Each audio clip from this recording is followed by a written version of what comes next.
Shadow the Hedgehog is the 5th item listed on Wikipedia when you search the word shadow, which honestly surprised me. I thought it'd be higher. You may be wondering why I decided to search for the word shadow on Wikipedia, maybe imagining that earlier today I saw my shadow cast against the wall and found myself genuinely bewildered by it for reasons too innumerable to quantify. Perhaps I was perturbed by how bulbous my shadow was, or dumbstruck by the notion that opaque objects influence light. Or maybe it was that I mistook my shadow for shadow, which I can assure you was not the case. I am not a hedgehog, I'm a plague doctor. To cut a long story, well, I guess this isn't a story, it's more like a deep dive into the mind of an insane person, but to cut whatever that's called short, did you know that Magikarp is called Kokingu in Japan? You learn something new every day. At least that's what I tell myself. Good morning, after eve night. Cosmoronic number 10. I'm Fringin'. I hope you're all doing well. I don't want to make a habit of just criticizing every single episode of Halo every single week. But man, I really do dislike that show. Now, I in the interim, in the week that I didn't do another episode, I'm sorry, but in that week, there's a 3rd episode out, which I haven't watched, but I've seen parts of. To speak on where we are in terms of episode 2, the Halo show in episode 2... Episode 2 of the Halo show has confirmed to me that there was absolutely no desire on the part of the showrunners to adapt the games faithfully, whether that's owing to a disdain for the source material, a lack of imagination, or simply the desire to use Halo as a cheap means of telling their own shitty story. I have no idea. It's hard not to picture that quote. Like, that quote is sort of burned into the public consciousness when it comes to this show. And I guess the interesting thing about that quote is that, it's mainly fixated on the, we didn't look at the game, we didn't play the game, we didn't talk about the game. There's a lot less of a focus on a part of the quote later on that I find to be a lot more telling in terms of the perspective of the people who made the show, which was along the lines of, we didn't want to feel limited by the game, or we didn't want to we didn't want to feel limited by Halo being a game. I am paraphrasing, but I'm pretty sure that's close to the sentiment that was expressed there. That seems very indicative to me of a perspective that someone might hold on video games, particularly as a means of telling a story. What does it mean to be limited by being a game in a way that wouldn't exist when it comes to a TV show or a film or a book or any other medium of storytelling? I mean, limitations when it comes to video games. In a lot of ways, video games shatter a lot of the limitations that may exist otherwise. It's really hard to imagine a film or a TV show that features branching storylines. Not that it's not impossible, but it feels like with video games that's much more suited to that medium. Or environmental storytelling in a place where you can explore the world at your own pace. That's a little bit difficult to do in a film or a TV show that has a very controlled pace. I wanted a better word than pace. I've already said pace twice. Now I've said pace 6 times. Now I've said it 7 times. But we stopped the cycle. We stopped it before we went too far and too insane and crazy down the pace pipeline. I find it frustrating that there seems to be an attitude towards video games that they are just it's like, they're video games, right? They're not like our TV show that we're making, our wonderful, great, amazing TV show that probably has a budget well in excess of any of the games. And yet, games that were made 20 years ago, 15 years ago, I mean, Halo 1 is 20 years old at this point, with appreciably fewer resources, with no professional writers, created something incredibly unique and cool that has not been replicated in this show. It's not that they had to replicate the games. There was really no need to, because you can adapt, you can make changes, you can do whatever you want. That's an attitude that I think is important to hold when it comes to adaptations, because there are just too many examples of adaptations that have changed things for the better, even if there are plenty that have changed things for the worse, or just appealing to the fundamental that a lot of people, like, I want to judge a thing for what it is. I find that it's quite difficult with the Halo show, though, mainly because I know what the game is, and I really like what the game is, And I can see a world where a much more faithful adaptation of the game would have yielded some really great results.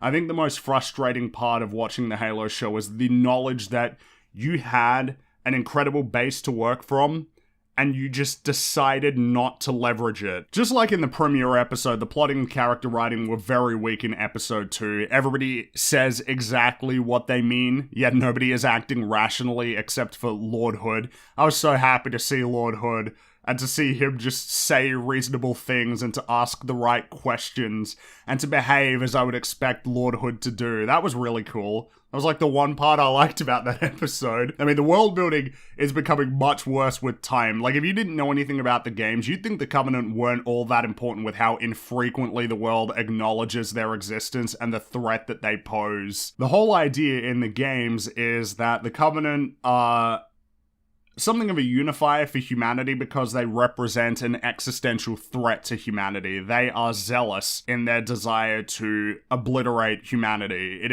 is a war that if humans lose, it is the end of humanity. It's significant, it's important. The Covenant is scary. They are very scary. When they show up, it's bad news. Yet, in the show, in episode 1, the Covenant go to a planet called Madrigal to dig up a Forerunner artifact, which means that they have found a planet that is occupied by humans. Now, if I am to presume that the motives of the Covenant are identical in the show as they are in the game, which it would seem that they are, the goal of the Covenant in the games being to basically exterminate all of humanity, you would think that the next thing that they would do would be to glass Madrigal, but nobody seems to care. Nobody seems to acknowledge that there's kind of a ticking clock here, that you've only got so much time to do something before this planet is utterly obliterated. But there's just no acknowledgement at all. Nobody seems to care.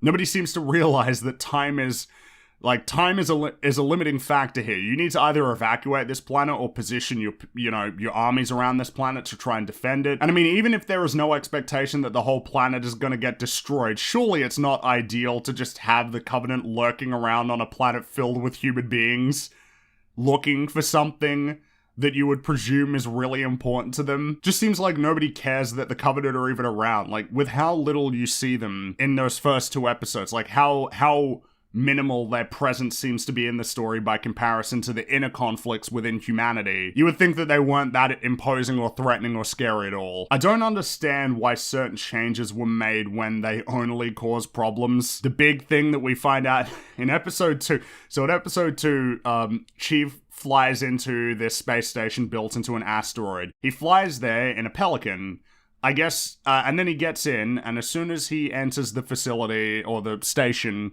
everybody is incredibly hostile to him. They don't like Spartans. They don't like the UNSC. So I guess there's no protocol, no space traffic control that sort of monitors what ships are coming in and gives them authorization to land. I guess they weren't worried about a Pelican showing up. I guess we have to presume that they weren't worried about it because they let him in, but then as soon as he gets in, they're really scared and freaked out by him. And then inside, one of these guys just puts a forklift in front of Chief to block his path, and they're like, "Hey, we blocked your path forward with a forklift." And then Chief just pushes it out of the way. But then the conflict is diffused immediately when a friend of Chief's who defected from the Spartan program when they were teenagers shows up and he's like, "Hey, it's okay, I've told them all to put their guns down and calm down." And then Chief takes off his helmet. Again, a very smart decision to make in what you, I think, could reasonably presume to be quite hostile territory. This is a precursor to him just taking off all of his armor and like hanging out in this dude's house. And the whole time that he had taken his armor off, in the back of my mind I was thinking, how funny would it be if he went back and he found out that his armor had been stolen while he'd taken it off. I also thought that you needed facilities to take the armor off. I didn't think you could just like detach pieces of your armor as a Spartan. Feels odd. If you need to get into a giant contraption that like holds you up completely to put all of the parts on you, I figured that you wouldn't be able to just detach your chest plate or detach your braces, detach your knee pads and just put them down in a corner somewhere. While we're on this space station, Chief is hanging out with this friend of his. He's called Soren. He was the defector. The idea with him is that he left the Spartan program because he was like grievously wounded by the augmentations, and more so than Chief understands the nature of what happened to them, which is a change from the lore, or a change from the, you know, the original story, where the Spartans have an awareness of what's happened to them, that they were abducted as children and trained to become Spartans, underwent heavy training, and then the augmentation process that killed some of them, and that their original purpose was to fight insurrectionists, not the Covenant. And there's an awareness of that, but there's a discussion about that. Like, what is the perspective of these characters? How do they feel about it all? Do they believe that it's for the greater good? Do they have gripes about it? Is their perspective on this colored by the fact that they underwent this experience and are not impartial observers? I think that's way more interesting than what I think they're going for here, which is that they don't know, and if they did fully understand what happened to them, they would be fundamentally opposed to it. I think that's way less interesting. In any case, when we, going back to what was happening in the space station, the idea is they brought this Forerunner artifact here, they show it to their buddy, he puts his hand on it, and nothing happens. Now, if something did happen, and he knocked out power to his space station, now, you know, I'm gonna wager that it's a really bad thing if power gets knocked out to a space station. I would imagine that the consequences of that could be quite catastrophic, but unfortunately nothing happens. And then they decide to go and meet up. They've got like this little prison facility filled with people who have been abducted by the Covenant and I guess allowed to leave. Like the Covenant abducted them and then let them go instead of killing them to reveal all of the information that they learned to their buddies. Because that's what happens. Chief goes in to talk to this dude who's really crazy. And I think this was the part where I really fully lost faith in the idea that the show was going to do anything, that the show was going to be anything more than a pretty badly written science fiction show. So they meet with this guy, and he's talking in riddles, and in a, you know, he's clearly confused, his mind is all over the place, he's not communicating clearly, but obviously with the knowledge of the games, what he essentially communicates to Chief is the Covenant are looking for Halo rings. They have some connection to their religion. They are sacred to them, and it's important that they find them to pursue their goals. And that only some people can interact with these objects. Now, I can believe that he deduced that last part, but I mean, how in the world did he gain insight, such deep insight into the Covenant? Did they tell him these things? Does he understand the language being spoken by the elites when they abducted him? Pretty lucky that they didn't kill him because, I mean, damn, this is a lot of information that you presumably don't want your enemy to know, that you're looking for ancient Forerunner constructs to initiate the Great Journey. I have no idea how he learned all of these things, but he did. And he touches the artifact and it doesn't do anything. And then Chief touches the artifact and it goes floopy again, but it doesn't knock out power to the space station. It just unlocks more memories because I don't understand what this construct does. In the Halo games, the Forerunner constructs have pretty straightforward limited utility. The index is the key that you use to activate the Halo ring, and by activating the Halo ring, you kill all sentient life in the galaxy. We also have a clear understanding a lot of the time of where we're going and what that place is. Like if we're going to the library, that's where we're going to find the index, then we go to the control room and that's where we activate the ring. Here we have this artifact that does something, and I don't know what it is. It unlocks memories and it wipes out, like it EMPs places sometimes, and it shows the Reclaimer logo sometimes and some other text. I don't understand what we're doing. And then, my favorite part of the episode.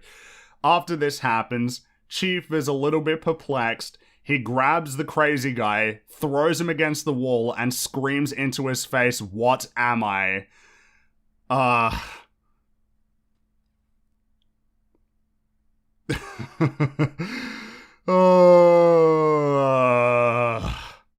I have very little confidence in this show.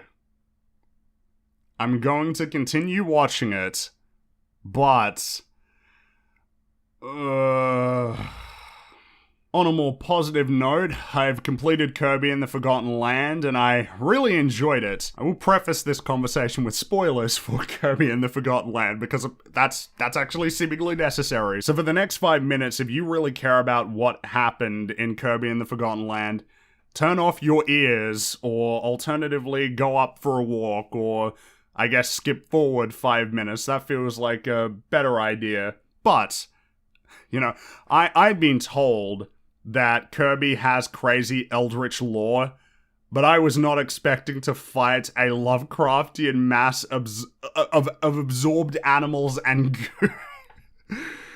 That was really funny, but also really cool, and all of the revelations were really cool too. That game is really fun. I would highly recommend it. The game looks and sounds fantastic, the animations, character designs, and environments are wonderful. It's really polished, I think that's a good way to describe it. And the gameplay, you know, it was very, very easy, but it was nonetheless engaging. I remember when I talked about this in the last episode, I based my assessment on what I had played up until that point, which I believe was I think I was 2/3 of the way through the main game. And so a lot of my perspective on the way that game was designed was informed by those earlier levels. And I think it's changed a little bit. Not a whole lot. I think that the assessment of that game is correct, that when you think about platformers, you can almost break them into 3 categories. You can do a lot more than 3 categories, but for the sake of this discussion, you think about Crash Bandicoot. That is a game that is oriented entirely around platforming challenges.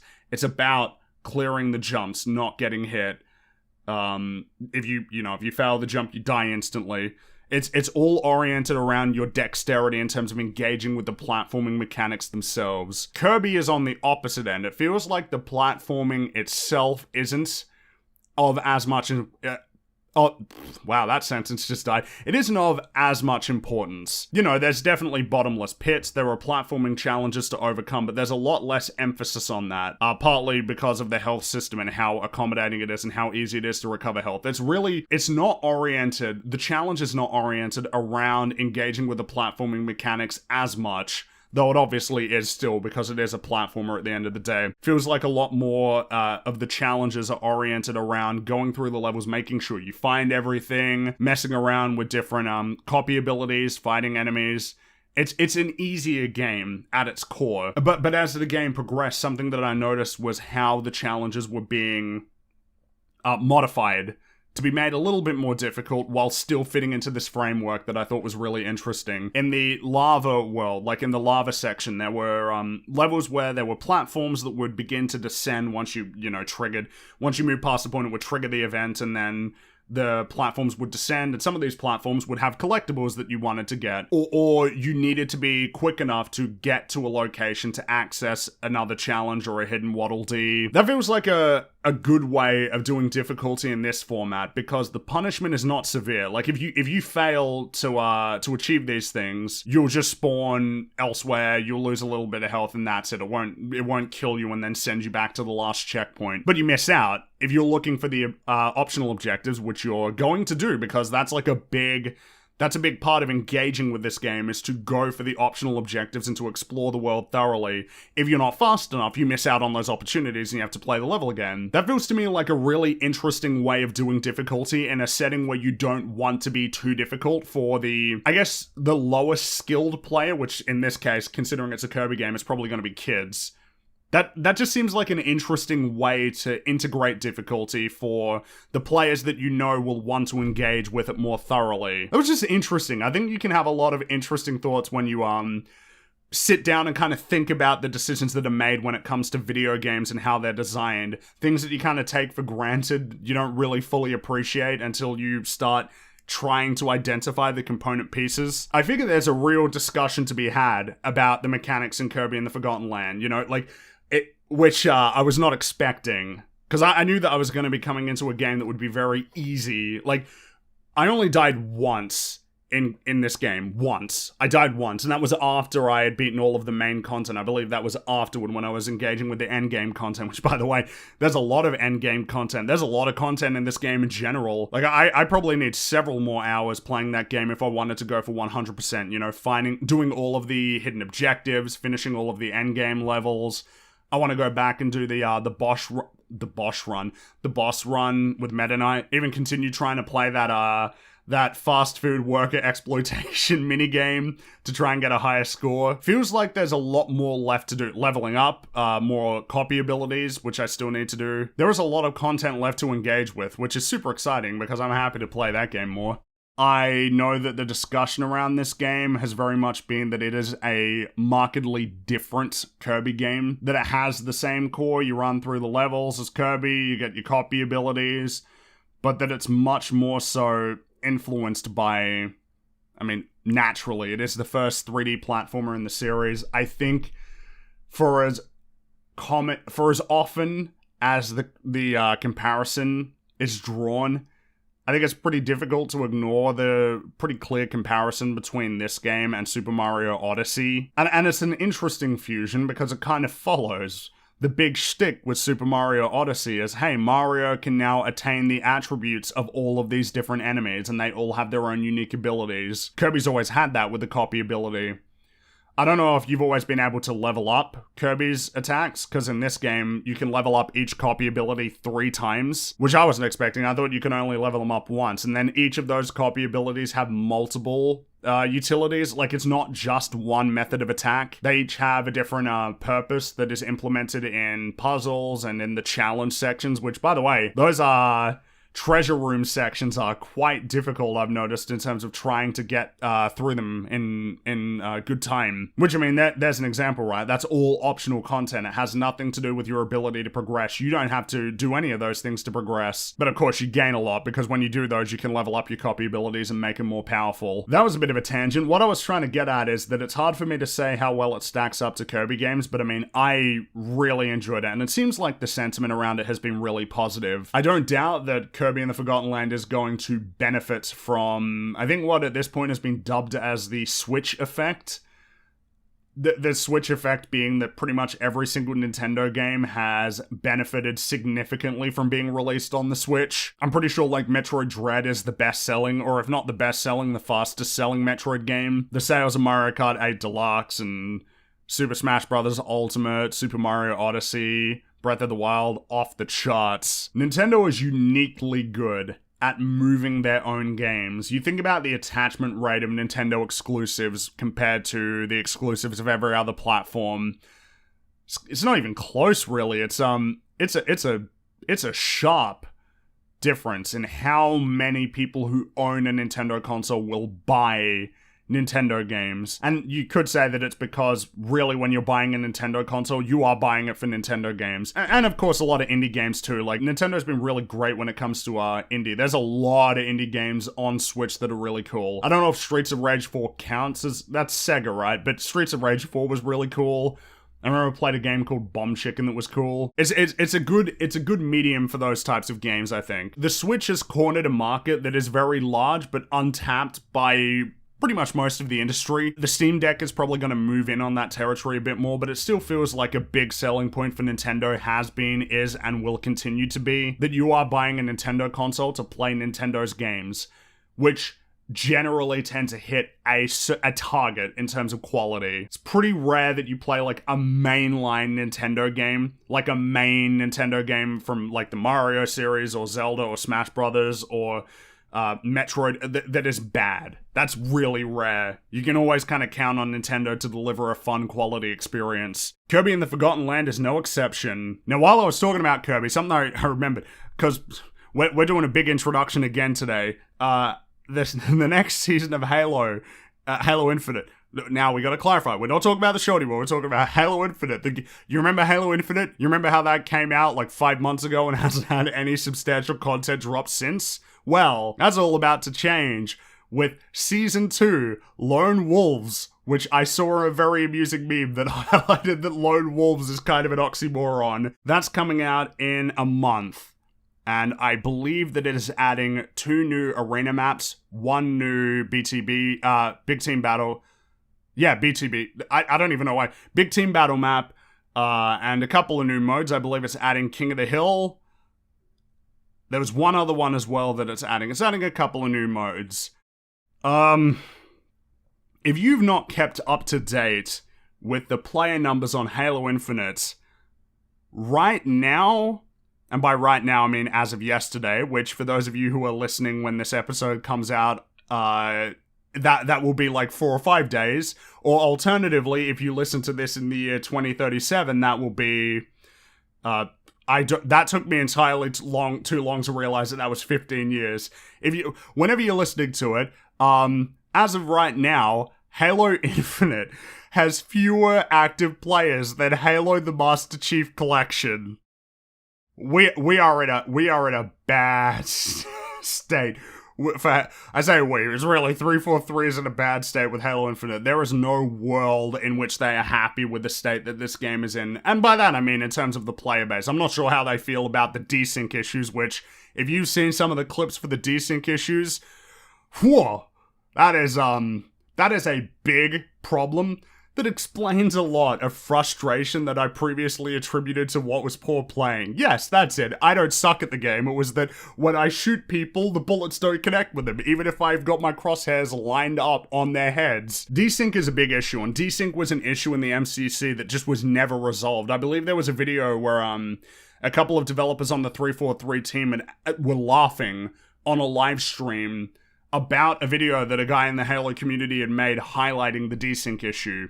Now, the desync is present in Halo Infinite, and it really needs to be fixed, but there are so many things that need to be addressed with that game that I really, really doubt that they're going to be able to rehabilitate it before the plug is pulled. Now, Halo Infinite is the whole, there were definitely developer diaries and like posts that they had written that there was an idea that Halo Infinite was going to be one of those 10-year games. You remember when Destiny, it was a 10-year game? And then again, I think Destiny was always meant to have sequels, but it's meant to be a long-term live service experience that's going to evolve over a long period of time. I highly doubt that in the ideal world, 343 would be ending support for Halo Infinite after 2 or 3 years. I doubt that that's what they want. Or 1 year. I doubt it would be 1 year, but I guess the point that I'm getting at here is, you think about the big issue with Halo Infinite. You can hear me punching the palm of my hand to emphasize this point. The big problem with Halo Infinite is a lack of content. There is not enough content in that game. It has a campaign with no campaign co-op. It has a multiplayer that launched with fewer maps than Halo 3, Halo 2, and Halo 1. I know maps take a lot longer to make, I know that, but the problem is that I don't think you're not going to be able to go around and explain that to everybody. Players are receptive to the amount of content that's there, not so much how much the graphical fidelity is influencing how long it takes to make those maps. I think players see content, not graphics, even though, funnily enough, right, even though you see graphics with your eyes. You got 10 maps, no firefight or, multiplayer co-op, no Forge, which Forge would have been so helpful in terms of retaining the player base. If they had Forge, this wouldn't be so much of a problem that it took 6 months for the first substantial content drop in this game. You could add players making maps for you, but it seems like Forge is still a long ways away. Campaign co-op is Season 3, which will be like 3 months after this. The concern that I have is that Lone Wolves is going to be too little too late.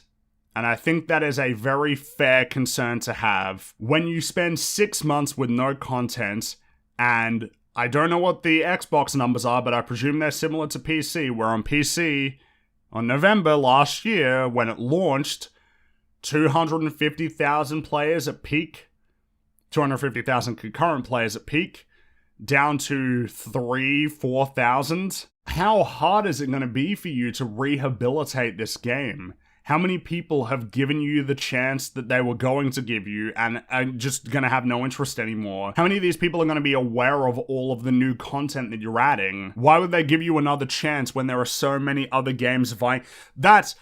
I don't know if it's like a misreading of the market or a belief that, I know that games have pulled it back from the brink before. There are examples of that. Games that were not doing well that managed to bounce back and come back strong and maintain a strong player base. It's not impossible, but you think about all of the games that are competing in this space. Destiny 2, Warframe, Call of Duty Warzone, Apex Legends, Fortnite, PUBG, Counter-Strike Go. I don't know why I said Counter-Strike Go. CSGO or Counter-Strike Global Offensive. Counter-Strike Go.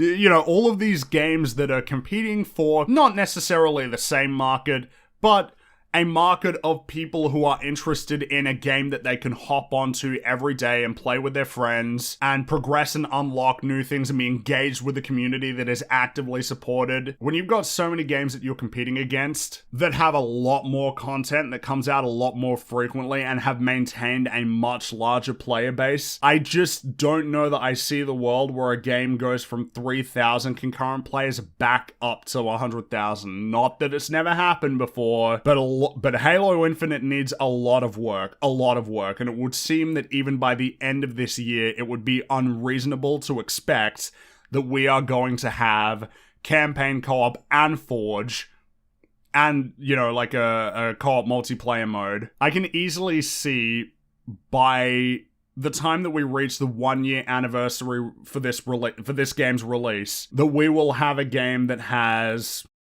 maybe 15, 16 maps, probably has campaign co-op, but probably doesn't have Forge or any sort of co-op multiplayer mode, that probably would only have maybe a year of extra support given to it in a chance, in a bid to rehabilitate that game's player base before the losses are just cut and they move on and try to make a new Halo game. I don't see the future where Halo doesn't exist. I think that Microsoft values that IP too highly to give up on it. To have Halo in their catalog, it's just too important. I think they will continue to try making Halo games, but as for Halo Infinite, don't know. I really don't know. I'm not optimistic. I get really worried that this content drop is just gonna be too little too late.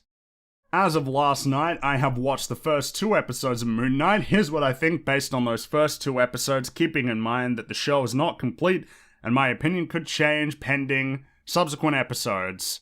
When I watched the first episode, I came away from it mildly optimistic. When I watched the second episode, my optimism had whittled away. Moon Knight is a really cool character. I'm not super familiar with him, but I have read a few volumes of a more recent comic run, and I remember liking it. Plus, the premise itself is fantastic. You know, a sort of Batman-esque superhero with multiple personalities, going out and, you know, investigating things, fighting criminals, and then the tie to Egyptian mythology. It's a cool character.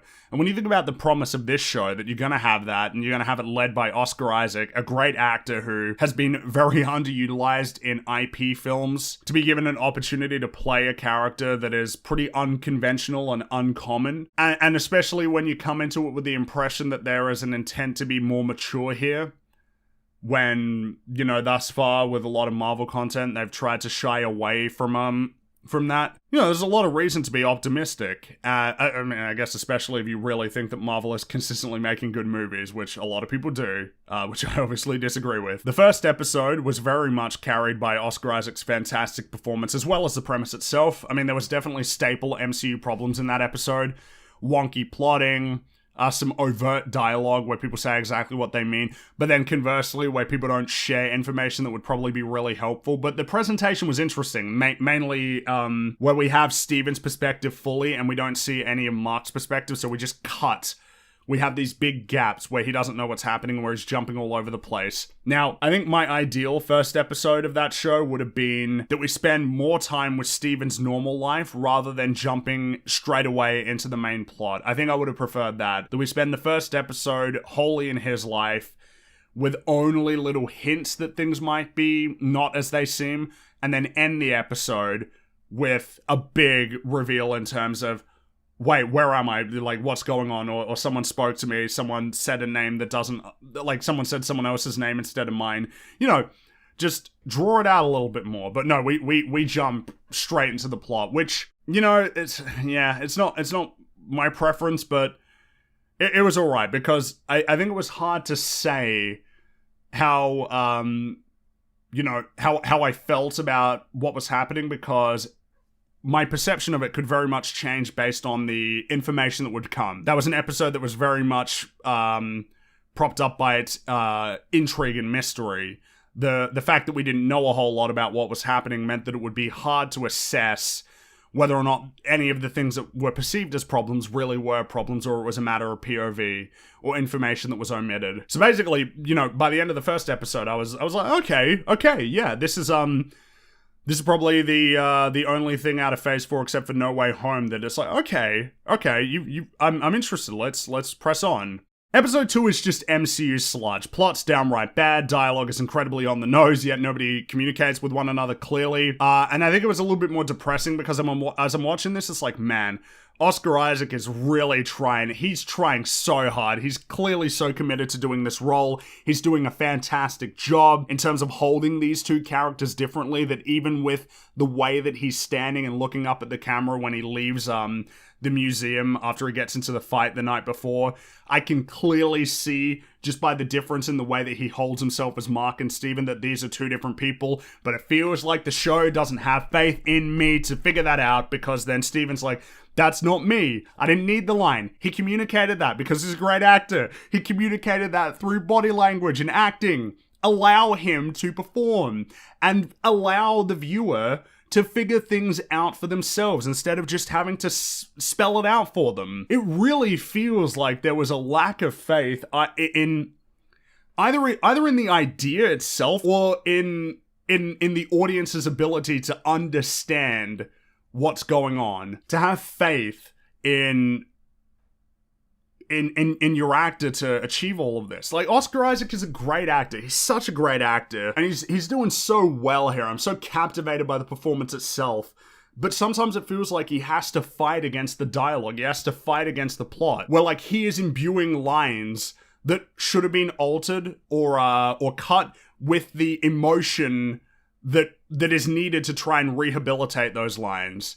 It feels like, because I'm going to continue watching that show, because I'm really liking the performance, and I'm really liking Steven as a character, and I'm interested in Mark, but it feels like that's all that's there, and I guess the Egyptian element too is really cool, but like that's what's keeping me there. That's what's, because it's not stemming from the plot, or like the central conflict that we've seen, where we have Ethan Hawke playing this like cult leader, and then they have a conversation with each other about the goals of this group, and the conversation is just lacking in nuance, where Steven asks incredibly obvious questions about the holes in the world that he's trying to go for, or his vision of justice, and it feels like he's entirely, like, Ethan Hawke's character is ill-equipped to answer these questions when he should be very well equipped to answer these questions. It's problems like that feel indicative to me of a broader issue. That like anything in and of itself, you'd be like, well, why are you looking into it so much? It doesn't mean anything. It's just, you notice it's become incredibly pronounced with these Marvel shows in particular. I don't know what it is with the shows even more so than the films, where it's just, I see what you're doing. Oh wow, the character said this thing. This is obviously the line that they threw in there so that we know who this character is and what their relationships, where they don't speak in the way that you would expect humans to, but they speak in a way that will communicate information to you at very convenient times to progress the plot and to make sure that you're keeping up, just in case you're not keeping up with it. Which is made all the more confusing when you have so many instances where it feels like Mark should be saying, and Khonshu should be saying more to Steven, but don't. The problem is that you've got something that is a real world disorder that works in a certain way in the real world, that may well be because I don't know like much about multiple personality disorder or how it works or how personalities come and go. I couldn't tell you how accurate it is to that. The problem is that in this show, it's a mechanic. It is a mechanic that is relevant to the plot. So how it works, when it becomes this fuzzy, just makes it really confusing as to how the characters are going to be interacting with each other, how effectively they communicate with one another, what it means for them to pass control between one another. I'm not sure. I don't know. And then, that's all putting to one side just the standard plot problems of, man, I don't know what it is, but like really wonky fight scenes seems to be something that is, really absurd, that happens in this episode is, in the first episode, Stephen is chased in the museum by an Egyptian jackal, and it destroys a ton of property. It destroys so much. And then the next day when he comes in, and they want to review the security footage, you can't see the jackal. It's invisible. Now, you might have already identified the problem. If the jackal has exerted influence on the world and caused damage to this environment, which we know that it has because we see the damage, just because it's invisible doesn't mean that you won't be able to see the influence it's having on the world. And then it's confirmed at the end of the episode when they're getting into a fight with another jackal that gets summoned by Ethan Hawke, and they're fighting in the street and tossing each other and smashing into cars and causing cars to crash. This jackal is... It doesn't matter that it's invisible. It is clearly exerting an influence on the world. So when you review that security footage, would you not just see Steven running around and then shit just falling over and being smashed and destroyed all on its own? That would all be visible to you. There's no hiding the influence of this creature in the world. But it does, and it gets him fired, because I think that he vandalized the place. I see more so in episode 2... the standard issues that have been plaguing the writing in these Marvel shows and films over this phase. I do intend to keep watching Moon Knight, and I don't want to jump to any broad sweeping conclusions about its quality just yet. But I'm not very optimistic anymore.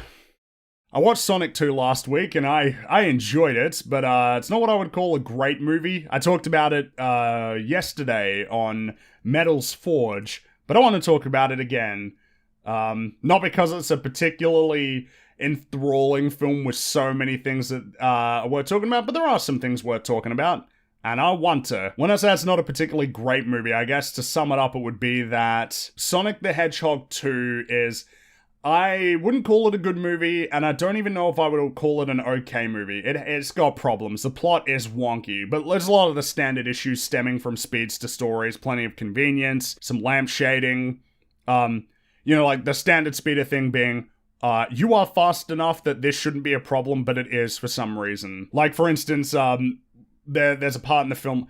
I don't want to do, like, the full plot summary. We're really going over the basics here. There's a part where, Eggman is working with Knuckles to go find the Master Emerald, and they go there, and then Sonic and Knuckles have a fight, and then, while that's all happening, Eggman goes up and gets the Chaos Emerald and has a big speech, like, shitting on, he's telling Knuckles, you're naive and stupid, we weren't friends. And the whole time that's happening, I'm sitting there thinking, Sonic, you are very fast, you could just run up there, grab the emerald before, like, anybody could stop you, before Eggman can even blink. In terms of plotting, it's really all of the standard issues that you would expect. Like I said, speedster issues where there's inconsistency in how fast the characters are going or how they're leveraging their abilities. When you think about convenience, earlier in the film when Eggman teams up with Knuckles and Knuckles fights Sonic, he's about to basically kill Sonic, but then Tails shows up just in time. If Tails had shown up 5 minutes later, I guess that would have probably been the end of the film. And then, of course, later on in the film when they're searching for the Master Emerald, and they're getting chased down a mountain and they have to use a ring that teleports them to Hawaii. It just so happens that the place that Eggman and Knuckles are looking for is pretty close by. Now, I say pretty close. They say, well, it's got to be a few hundred miles away, but it's close enough to where Sonic just happened to end up because of the wedding that his human friend Tom was going to, that he is within close proximity enough to see the location that he needs to go to that's plot critical. If the wedding had happened in, I don't know, Florida, that would have just been the end of the movie. Sonic would have been stuck. Eggman would have got the Master Emerald and killed Knuckles and then taken over the world. Like, when we talk about all of these things, it's not catastrophic and it's not even necessarily unexpected, but I mean, there's no world in which I could say that the plot is good. It's pretty wonky. The character writing isn't incredible, but surprisingly not bad either. It's simply very standard. It feels reminiscent of films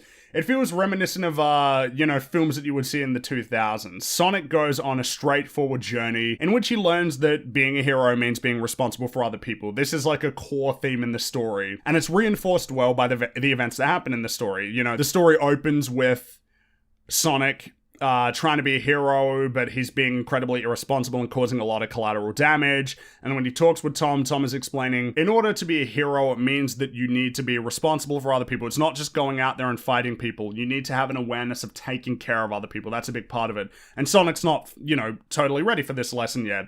And then he gets propelled on a journey with Tails that reinforces this lesson, that, like, this is something that he's going to learn. When he goes to Siberia to find the compass that will lead him to the Master Emerald, he gets into a chase with Eggman and Knuckles, and Tails gets very badly hurt, and Sonic comes to the conclusion, this is my fault, I gotta do this on my own. He learns through the experience that he has in the story, he learns the incorrect lesson, which is, I have to do this on my own, therefore nobody will get hurt. And he tries that, and he nearly dies because of it. But then is saved by Knuckles after he saves Knuckles' life. And then he realizes that being responsible for other people doesn't preclude you from working with other people, working together and making friends to save the day. And then he does it, and he saves the day. It's so straightforward, but there's nothing wrong with it. It's functioning. Like, it's fine. Which, in the current landscape, it is worth something, right? But then you think about, like, Knuckles. Knuckles is my favorite character in the film, and I think this version of the character is downright superior to the video game version. Like, I really like Knuckles in this film. My favorite part about the way that he's portrayed here is that he's not made to be stupid, but rather naive. I really like that as a change, because when the film started, I was super worried that they were going to make him stupid. But it's not that. The conclusions he jumps to that are erroneous, and sort of the weird observations he makes, and times when it feels like he's going to be, where you would be like, oh, well, that's pretty dopey of him. It's really not. It's that he doesn't understand things. He's been alone for a long time. He's not familiar with this world. He's not familiar with a lot of things. But he is still bound by a set of convictions and principles that he holds deeply, that are challenged throughout the film. Like, he has a sense of honor and integrity, that you don't betray your friends. Like, he's very much the duty-bound, honor is important, I'm trying to restore the legacy of my people. He's not, even though he's antagonistic towards Sonic, he's not like a big bad guy who's just an idiot. I really like the way that he's characterized, and plus, Idris Elba is great in this role. Knuckles had a startling amount of gravitas towards him. He was great. The range was really good. He was intimidating. He was able to convey the comedy in a really humorous way. Now, to be fair, I didn't laugh in this film once. This was very much a, that's funny, but not ha-ha funny. But damn, like, he was great in the role as Knuckles. I am legitimately quite excited to see that Knuckles show that they're making, simply because I want to see more of Idris Elba as Knuckles. He was great. I get the impression that he actually really likes Sonic, or at the very least likes Sonic enough that he took this role seriously enough. It just feels like he took it seriously enough to in order to have done such a good job in playing this role and giving this character a lot more depth than you would expect for Knuckles the Echidna. With that said, it feels like Tails is a lot more of a third wheel. He's much flatter than Sonic and Knuckles. And unlike Knuckles, who feels like he's got his own story where he's learning about friendship and a better understanding of the world, and coming around and becoming friends with Sonic and helping them save the day. Like, that he's got his own story going on. Tails feels a lot more like a prop in Sonic's story. That, like, Tails is the plot element that, forces Sonic to sort of grapple with the consequences of his actions and what it means to be a hero. Because Tails' motivation is really, I don't have friends, I want to have friends, I don't feel like I can be a hero, oh wait, I do have agency. And yeah, there's really not much for Tails, despite Tails being a prominent part in the story and spending a lot of time interacting with Sonic in the first half in particular. It just feels like Tails is pretty underutilized. And it feels like, considering the film is 2 hours long, that there was time for Tails. There was time for that character. You know, if we cut down on that dance-off in the Siberian log cabin, or we spent less time doing the shenanigans at the wedding. Yeah, like if we spent less time on that really stupid sequence when Tom's girlfriend gets the Knuckles' not Knuckles, Tails equipment and then tries to break them out, because that was a stupid sequence. Like when they have it's just one of those instances where the plot disappears to just have like memes and like crazy shenanigans happening where they're using these tools. And I mean, there was a part in particular where she throws one of Tails' gadgets at a guard.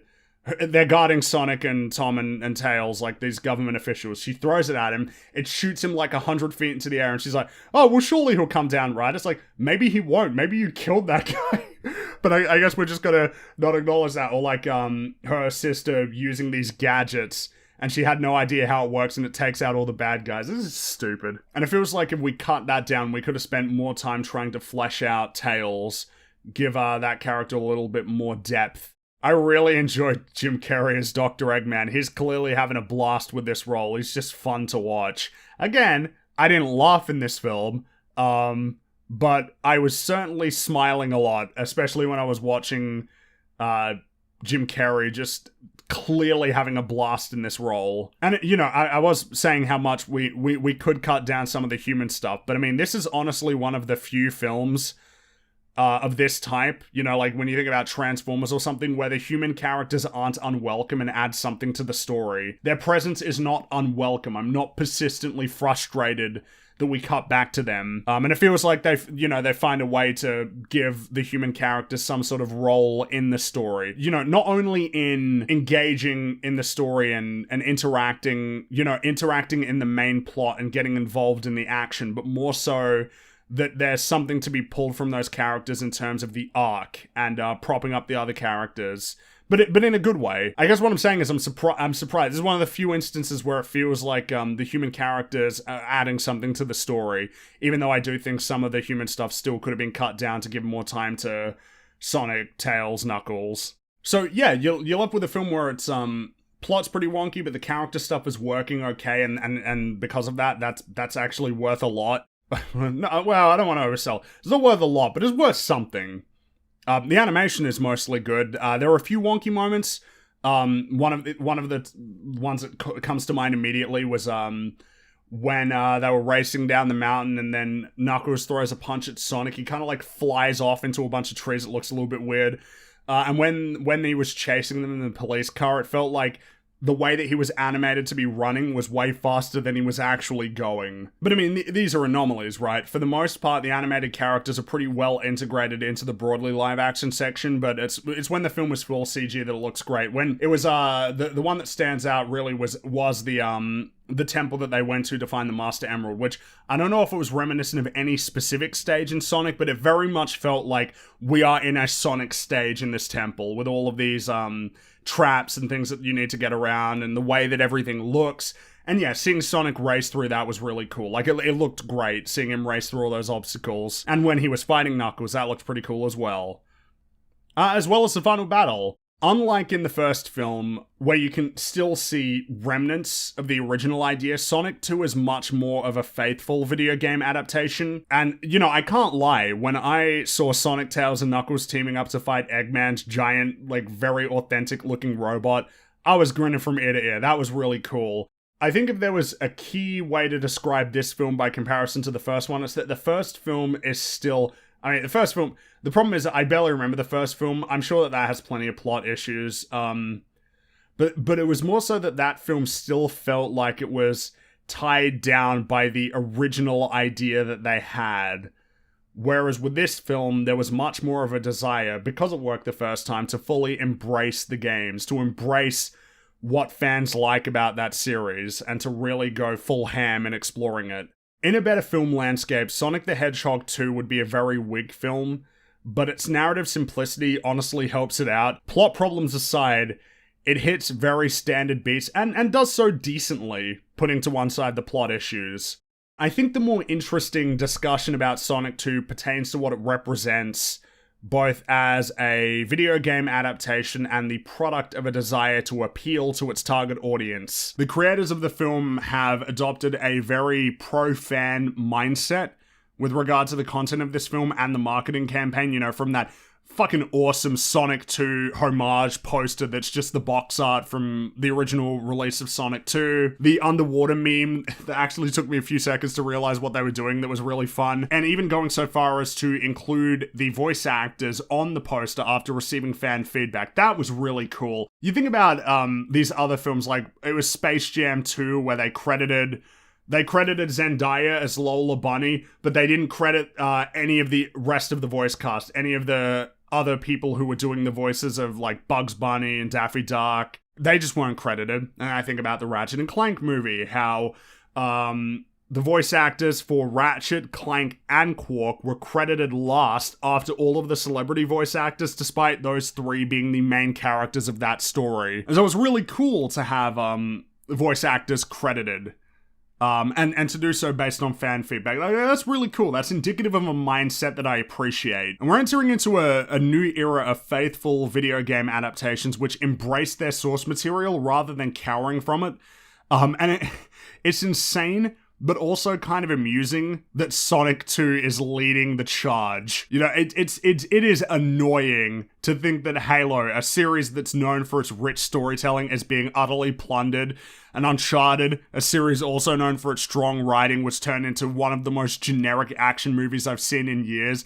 Meanwhile, Sonic 2 is out there trying to be a really faithful adaptation of Sonic the Hedgehog. Like, it's annoying, but not annoying that, you know, in the case of that you have Sonic being this type of film. It's cool. I think what I'm happy about when I look at the fact that Sonic 2 was trying to be much more faithful of an adaptation is that it's paying off. This film has had a stellar opening weekend. It's made like $140 million at the worldwide box office over the opening weekend. That's crazy. That's making big bucks. It's the biggest opening for a video game adaptation of all time. It beat out Uncharted. Like, how crazy is that? And I have no doubt that a big reason why that's the case is because there is just a broad perception around the Sonic film franchise now, because it is now going to be a franchise. There's already going to be a third film and a Knuckles show, and there's probably going to be more films too, that it is very much the product of, oh hey, a video game adaptation that isn't afraid of embracing the material of the video games, a pretty persistent problem with a lot of video game adaptations in the past. Now again, to reiterate the point, just because something is a faithful adaptation doesn't make it good, and I would not class Sonic 2 as a good movie, but nonetheless, it just makes me more optimistic that I can look forward at video game adaptations and see them being more willing to pull from those the things that I like and the things that a lot of people like that are typically, you know, avoided or ran away from. Though I will say, I'm still in a mindset where I'm not, you know, I look for it as like, oh, Bioshock TV show and like a Fallout TV show and a God of War show, Last of Us show, and a whole set of movies. There's so many coming out. There are so many video game adaptations coming out. I'm not in a mindset where I'm hugely optimistic about all of those, but I guess it's just, at least we're heading in a direction where the industry at large is acknowledging that video games are really cool and that there's a lot that's worthwhile to pull from them. That's what I'm happy about. And in this case, I'm surprisingly optimistic about the future of this Sonic film franchise, and especially with that shadow post-credit tease, which we all knew was coming. You better believe I'll be watching Sonic 3. You better believe it. I'll be there watching Shadow the Hedgehog fighting Sonic on the big screen. You better believe it. So I guess the takeaway from this whole discussion is, if you like Sonic, you're probably going to enjoy Sonic 2. And hey, isn't that worth something in this media landscape? I think it is. That does it for me this week. Thank you very much for hanging out. This was Cosmoronic number 10. I'm Fringy, and I will catch you all next time.